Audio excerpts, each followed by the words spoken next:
He was just trying to deliver pad thai. He had no idea he was about to deliver his heart to a billionaire. Marcus Thompson wiped the sweat from his forehead as he balanced 3 delivery bags in his arms, his phone wedged between his shoulder and ear. "Mrs. Chen, please, I just need you to watch Lily for 2 more hours. I know it's late, but I can't lose this job." His daughter's babysitter sighed on the other end, and Marcus felt his chest tighten with familiar anxiety. At 32, he'd become an expert at juggling impossible situations, but tonight felt particularly chaotic. The Westwood Tower loomed before him, all glass and steel, a monument to wealth that seemed to mock his beat-up Honda parked at the loading dock. The delivery order was simple enough: executive floor, office 4500, contactless delivery. But Marcus's mind was elsewhere, replaying Mrs. Chen's words about Lily's fever, wondering if he should cancel his remaining deliveries and go home. He barely registered the elevator's ascent or the hushed luxury of the 45th floor as he stumbled out. Bags in hand, he pushed through a frosted glass door, assuming it was the executive lounge mentioned in the delivery instructions. "Food delivery," he called out, setting the bags on what looked like a marble counter. Steam rose from an unexpected source, and Marcus's brain took a fatal second to process what he was seeing. This wasn't an office. This was a bathroom. No, a bathroom suite, larger than his entire apartment, complete with a spa-style shower that was currently occupied. What the hell? A sharp feminine voice cut through the steam, and Marcus's eyes went wide as a woman emerged from the glass enclosure, water streaming down her athletic figure. She grabbed a towel with one hand while fixing Marcus with eyes that were equal parts shocked and furious. "How did you get in here? This is a private space." Oh God, I'm so sorry." Marcus stumbled backward, nearly knocking over what was probably a $1,000 vase. The order said office 4500. Contactless delivery. I thought this was the lounge. I didn't mean to. His phone clattered to the floor, and as he bent to retrieve it, he knocked over one of the delivery bags, sending containers of pad thais skidding across the pristine marble. The woman, with dark hair plastered to her shoulders, probably in her late 30s, with the kind of sharp features that suggested both intelligence and authority, stared at Marcus with an expression that cycled through anger, confusion, and something else Marcus couldn't quite identify. "You thought my private bathroom was a lounge." Despite the situation's absurdity, there was almost a hint of amusement in her voice. Marcus scrambled to collect the spilled food, his face burning with embarrassment. "I'm so sorry. My daughter's sick, I'm distracted. This is my 3rd double shift this week, and I just style clean this up and go. Please don't call my company. I can't afford to lose this job." He was rambling now, shoving containers back into bags with shaking hands, acutely aware that he was groveling in front of a woman who probably spent more on towels than Marcus earned in a month. The stranger secured her towel and approached, and Marcus braced himself for security to be called. Instead, the woman crouched down and began helping him gather the scattered containers. "Your daughter is sick." Her voice had softened considerably, the sharp edge of authority replaced by something almost gentle. "How old is she?" 6, Marcus answered automatically, surprised by the question. "She has a fever. I'm trying to finish my shift so I can afford the doctor's visit tomorrow." He risked a glance up and found himself caught in eyes that were a striking shade of blue-gray, intelligent and intense, but no longer angry. "Go home to your daughter," the woman said, standing and offering Marcus a hand up. "I'll handle this with your company. What's your name?" There was something commanding in her tone, the kind of voice that was accustomed to being obeyed, but also an unexpected kindness that made Marcus's throat tight. "Marcus Thompson. But really, you don't have to." Marcus began, finally getting a good look at the woman's face. Recognition hit him like a freight train. He'd seen that face on billboards, in business magazines that he flipped through during slow moments at the delivery station. Adriana Westwood, founder and CEO of Westwood Technologies, one of the wealthiest women in the city, possibly the country. And Marcus had just barged into her private bathroom covered in pad thai sauce. "I insist," Adriana said, and there was finality in her tone. "Go take care of your daughter, Marcus Thompson, and next time, maybe read the signs on the door." There was the faintest hint of a smile at the corner of her mouth, transforming her severe features into something almost warm. 3 days passed before Marcus could bring himself to return to the Westwood Tower. Lily's fever had broken. The doctor's visit had mercifully been less expensive than feared. and Marcus had somehow not been fired from his delivery job. In fact, his supervisor had called him in for what he'd expected to be a termination meeting, only to tell him that someone from the Westwood Tower had left a glowing review and a tip that was more than Marcus made in a week. That tip sat in an envelope on Marcus's kitchen counter, untouched. He couldn't bring himself to spend it. Taking charity from the billionaire whose privacy he'd invaded felt wrong, even if his bank account screamed at him to deposit it. Instead, Marcus had spent his day off baking, with Lily's enthusiastic but messy help, chocolate chip cookies, the one thing he could make that consistently turned out well, a recipe from his grandmother that had never failed him. "Daddy, are these for the wet lady?" Lily asked from her perch on the kitchen stool, her small fingers covered in dough. She'd listened to Marcus's carefully edited version of events with wide-eyed fascination, turning his humiliation into a story about a magical tower and a princess who lived in clouds. "The wet lady's name is Ms. Westwood, and yes, sweetheart, we're bringing her cookies to say we're sorry for interrupting her privacy." Marcus ruffled her curls. Still damp from her morning bath, she looked so much like her mother sometimes that it hurt, but she had Marcus's stubborn chin and kind eyes. She was his whole world. The Westwood Tower was less intimidating in daylight, though no less imposing. Marcus held Lily's hand as they entered the lobby, a tin of cookies under his other arm. The security guard looked up from his desk, eyebrows rising. "Can I help you?" "I'm here to see Ms. Westwood," Marcus said, immediately feeling foolish. I'm here to drop something off for her." "I don't have an appointment. I'm Marcus Thompson. I made a delivery here a few nights ago, and I just wanted to." The security guard's expression shifted to recognition. "Mr. Thompson, Ms. Westwood left instructions that if you came by, you were to be sent up immediately." He gestured to the elevator bank, and Marcus felt his stomach drop. Immediately. That implied Adriana Westwood had been expecting him, or at least had thought about the possibility of Marcus returning. The elevator doors opened onto a reception area that was all clean lines and modern art. A woman in her 50s with sharp eyes and a sharper suit looked up from her desk. "Mr. Thompson." At Marcus's nod, she smiled, the expression warming her austere features. "Ms. Westwood is expecting you. Please, go right in." She gestured to the massive double doors behind her desk. Marcus pushed through them, into an office that was less a workspace and more a cathedral to success. Floor-to-ceiling windows overlooked the city, making Marcus feel like he was standing on top of the world. And sitting behind a massive desk, looking up from a computer screen with an expression Marcus couldn't quite read, was Adriana Westwood. She looked different in business attire, somehow both more approachable and more intimidating than she'd been in just a towel. The tailored charcoal suit emphasized her athletic frame, and when she stood, Marcus was reminded of just how tall and commanding she was. But it was Adriana's eyes that caught Marcus again. The way they tracked from Marcus to Lily and back again, assessing and intelligent but not cold. "Marcus Thompson," Adriana said, coming around the desk. "I wondered if you'd come back." She crouched down to Lily's level, and Marcus felt his protective instincts flare even as he recognized the gesture as considerate, making herself less threatening. "Meeting people where they were. And who is this?" "I'm Lily," his daughter announced, recovering from her shyness faster than Marcus ever did. "We made you cookies because Daddy says you were nice when he bothered you in the bathroom. Are you really a princess who lives in the clouds?" Adriana's laugh was sudden and genuine, transforming her face completely. "I'm not a princess, but I suppose I do work fairly high up.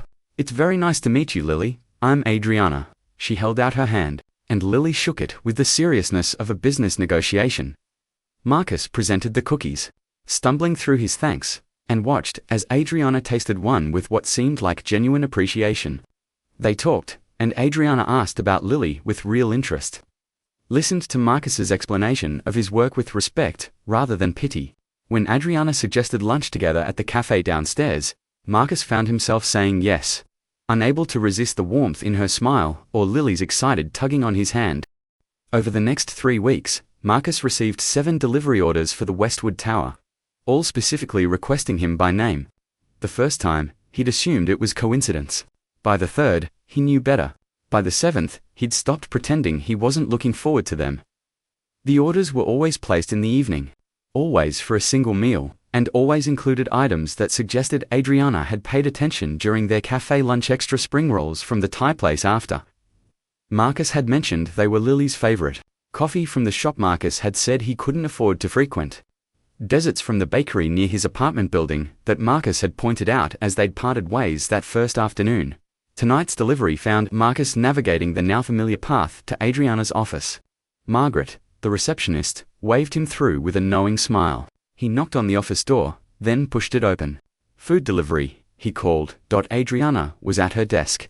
Her blazer draped over her chair and sleeves rolled up. The end-of-day dishevelment that somehow made her more attractive rather than less. She looked up and smiled, the expression that had become familiar, that Marcus had started seeing in his dreams. "Marcus, right on time. You know you could just ask me to come visit, right?" Marcus said, setting the bag on the small table. Adriana had moved to her office after the third delivery. "You don't have to order food, you probably don't even eat every time you want to see me." Adriana stood and approached, and Marcus's breath caught as it always did when she moved into his personal space. She was nearly his height, her presence commanding without being overwhelming. "But then I wouldn't have an excuse to tip you," Adriana said, and there was something playful in her tone that Marcus was still getting used to. They settled into their usual routine, eating and talking, the conversation flowing easily from Lily's upcoming school play to Adriana's latest business acquisition to Marcus's thoughts on returning to college someday. Adriana listened the way few people in Marcus's life ever had, with full attention, asking thoughtful questions, remembering details from previous conversations. "She's playing a tree," Marcus said, showing Adriana a photo on his phone of Lily in her costume rehearsal. "She's very serious about it. Been practicing her tree stance every night." Adriana studied the photo with a soft expression. "She's wonderful, Marcus. You're doing an amazing job with her." She handed the phone back, and their fingers touched, lingered a moment too long. "Do you ever think about what you'd do if circumstances were different? If you had the resources to pursue anything?" Marcus considered the question, which felt loaded somehow. "I'd finish my degree. English literature, maybe education. I like the idea of teaching." He paused, then added quietly, "But I wouldn't trade a single moment with her for a different life. She's my everything." "I know," Adriana said softly. "It's one of the things I admire about you." The air between them felt charged, heavy with words unspoken.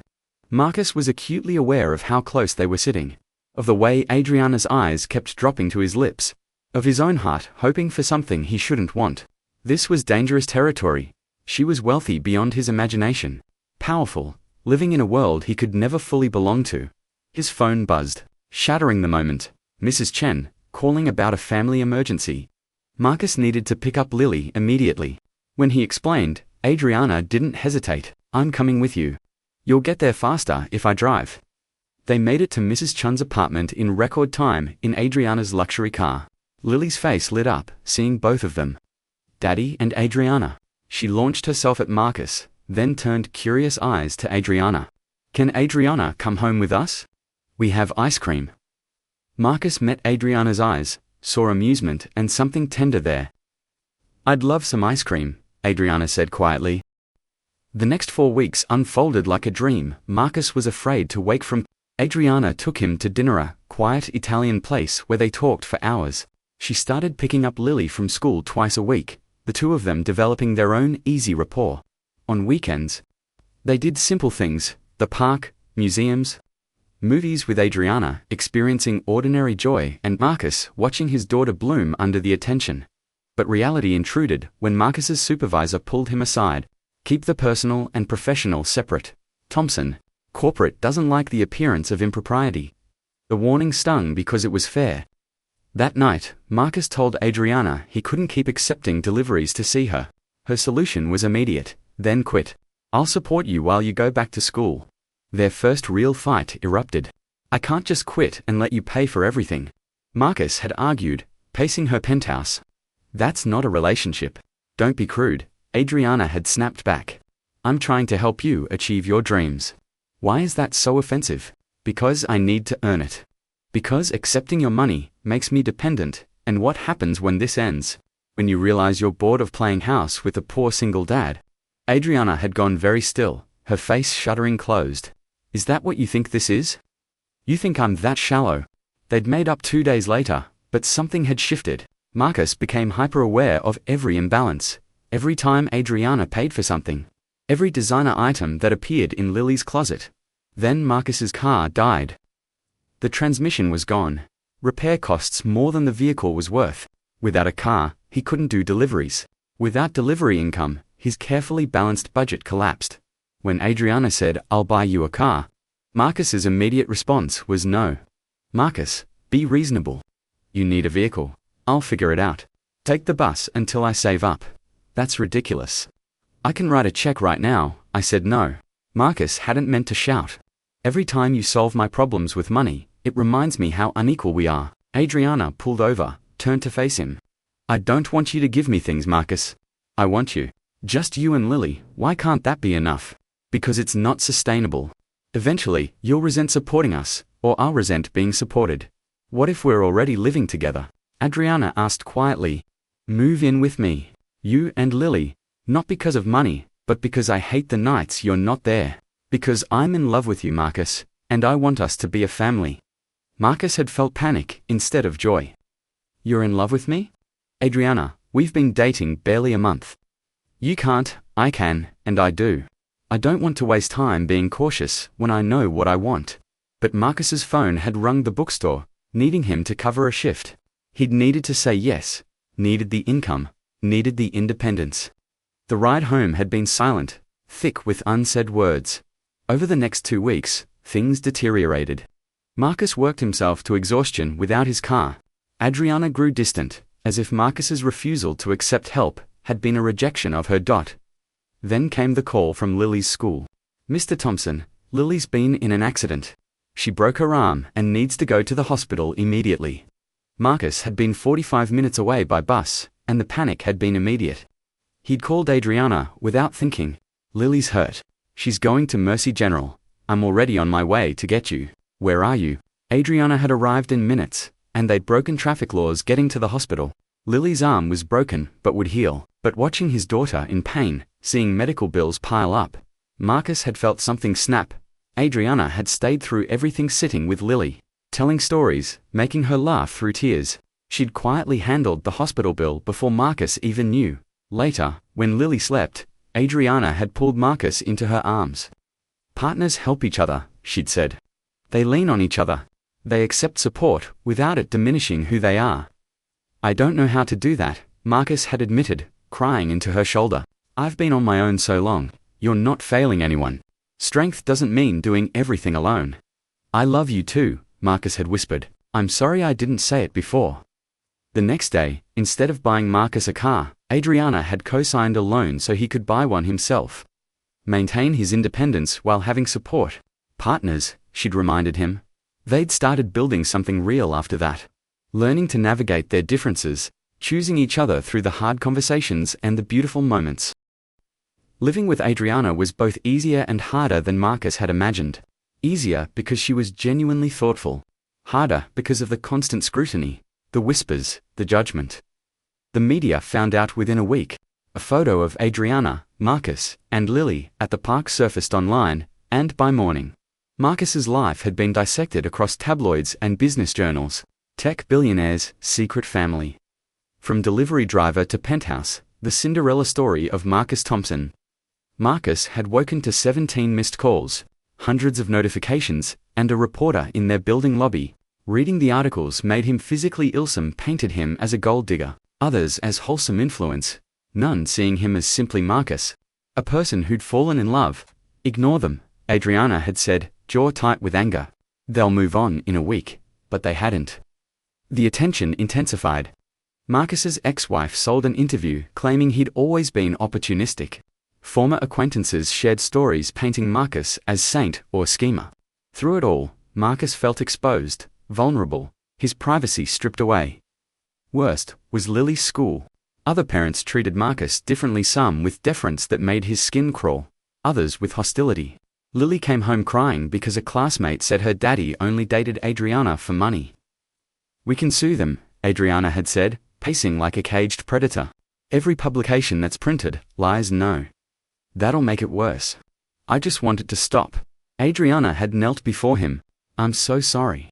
This is my fault. It's not your fault. People are cruel. But I need privacy. Lily needs to just be a family without the world watching." They'd worked with a PR firm, crafted a statement requesting privacy. It helped marginally. Respectable outlets backed off, but gossip blogs continued speculation. Through it all, one unexpected source of support emerged. Adriana's parents, Elizabeth and Jonathan Westwood, had requested a meeting. Marcus had been terrified, imagining cold disapproval. Instead, he'd found two people delighted to meet him and enchanted by Lily. "Our daughter has been alone too long," Elizabeth had said warmly. "You've given her back her smile." The Westwoods became allies, treating Marcus with respect that had nothing to do with his bank account. They'd fallen in love with Lily, who called them Grandma Liz and Grandpa John. But not everyone was accepting. 3 months in, Adriana hosted a charity gala.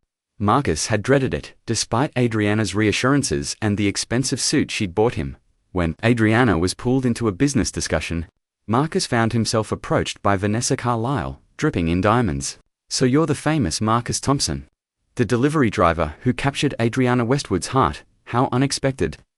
"Nice to meet you," Marcus had said, recognizing the tone. "I'm Vanessa. Adriana and I dated briefly, years ago.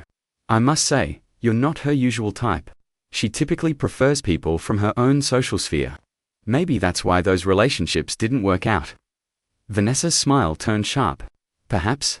Though I wonder how long this lasts when the novelty wears off." Before Marcus could respond, Caroline Jung appeared. "Vanessa, still spreading poison. Some things never change. Marcus, I've been wanting to meet you. Adriana speaks of you and Lily constantly." After Vanessa drifted away, Caroline shared stories of Adriana before her divorce, painting a picture of someone who'd slowly closed herself off until Marcus came along. "She's different now. Lighter. Whatever you're doing, keep doing it." But Vanessa's words lodged in Marcus's chest. Was he enough? Would Adriana eventually resent the limitations he brought? That night, on the terrace after the last guest left, Marcus voiced his fears. "Someone asked how long I thought this would last. Implied eventually, you'd realize I'm not enough." Adriana turned him to face her. "Listen carefully. You are not baggage. Lily is not baggage. I've had relationships with people from my world. They were empty. What we have is real, and I wouldn't trade it for anything. I'm scared I'll never fit. Scared Lily will be confused. Scared my pride will poison this. Then we'll be scared together. That's what partners do." The next morning, Adriana made a decision. "I want to adopt Lily legally, if you'll let me." Marcus had stared, speechless. "I love her, Marcus. I love both of you. I want to make it official. Want the world to know she's my daughter, too. That we're a family."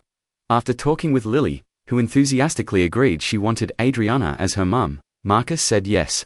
The adoption process began, and though media pounced on the story, Marcus cared less. Let them talk. He knew the truth. Standing in the courthouse 6 months later, watching the judge declare Adriana legally Lily's mother, Marcus caught her eye and mouthed, "I love you." She mouthed back, "I love you too. Both of you always."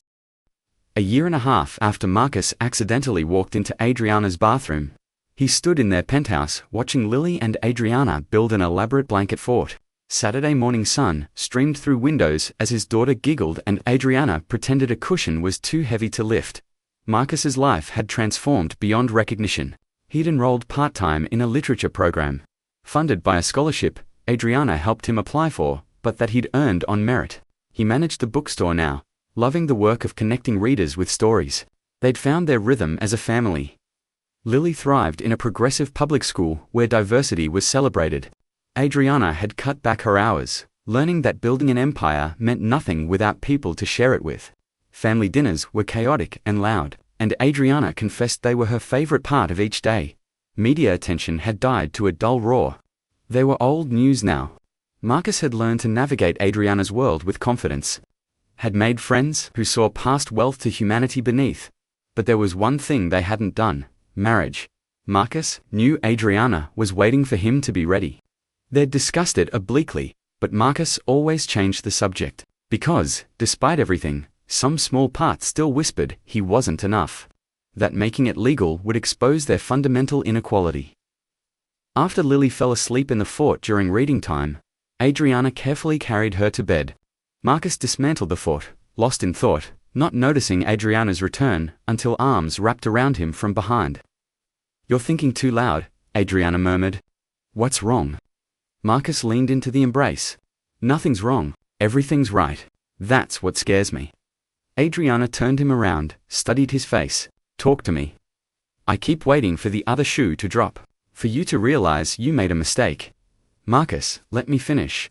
I know it's not rational. But I grew up watching my parents' marriage fall apart, because my father resented my mother's family money. Sometimes I see echoes of that and I'm terrified I'll become him, bitter and proud and destroying what I love most. Adriana was quiet, hands gentle on his waist. I can't promise we'll never struggle. But I can promise I chose this. Chose you. Every single day, I choose this life we're building. She paused. And I'd like to make that choice official, if you'll let me. Marcus's breath caught. What? Adriana stepped back, and Marcus thought he'd misunderstood. But then she was dropping to one knee, pulling a small box from her pocket. And Marcus's world narrowed to this moment. Marcus Thompson. You crashed into my life covered in pad thai and apologies, and you changed everything. You showed me what it means to love without conditions. To build family on choice rather than obligation. To be brave enough to hope. Adriana's voice was steady, but her hands shook as she opened the box, revealing 2 simple platinum bands. I don't want to be your benefactor or your project. I want to be your wife. Your partner, your equal, even though we'll never have equal bank accounts, because that's not where our value lies. Will you marry me? Marcus dropped to his knees, taking her face in both hands. You're sure? Really sure? That's kind of the point, Adriana said, smiling. Is that a yes? Yes, Marcus whispered. Yes, to being your husband and your partner and your equal. Yes, to choosing you every day for the rest of our lives. They kissed, deep and joyful, both crying and laughing. Adriana slipped one ring onto Marcus's finger, and he did the same for her. Can we tell Lily? Marcus asked. I already asked her permission, Adriana admitted. She said, and I quote, obviously yes, Adriana, you're already my mum. Now you can be Daddy's wife and we can all have the same last name. They woke Lily to share the news. She'd been ecstatic, insisting on wearing one of Marcus's ties around her head like a wedding veil, and making them practice walking down an imaginary aisle. The wedding was small. Adriana's parents, Caroline and close friends, and Lily as flower girl in a dress she'd picked herself. They married in the penthouse, surrounded by Lily's artwork and photos of their journey together. When they exchanged vows, promises to choose each other through good and hard times, to be partners in all things, to raise Lily with love. Adriana's voice was steady and sure. I promise to respect your need for independence, even as I offer support. I promise to see you as my equal, my partner, the love of my life. I promise to choose you, every day, for the rest of our lives. Marcus responded, I promise to let you in, even when it's scary. I promise to accept your help without shame, and offer mine without hesitation. I promise to believe I deserve this love. I promise to choose you, every day, for the rest of our lives. Lily presented the rings with ceremony, and when the officiant pronounced them married, the room erupted in applause. But the moment that broke Marcus came when Lily, clutching juice and cookies, stood on a chair demanding attention. I want to say something. Adriana became my mum because she loves my daddy and me. Now they're married, which means we're a real family forever, and that's the best thing ever. She raised her juice box. To my parents. Marcus caught Adriana's eye across the room. They moved toward each other, meeting in the middle, Lily squirming between them for a family hug. We did it, Marcus whispered. We did, Adriana agreed, and we're going to keep doing it, every day, for the rest of our lives. Love stories about second chances and found family. Subscribe to Drew Daily Stories for more heartwarming tales of unexpected love.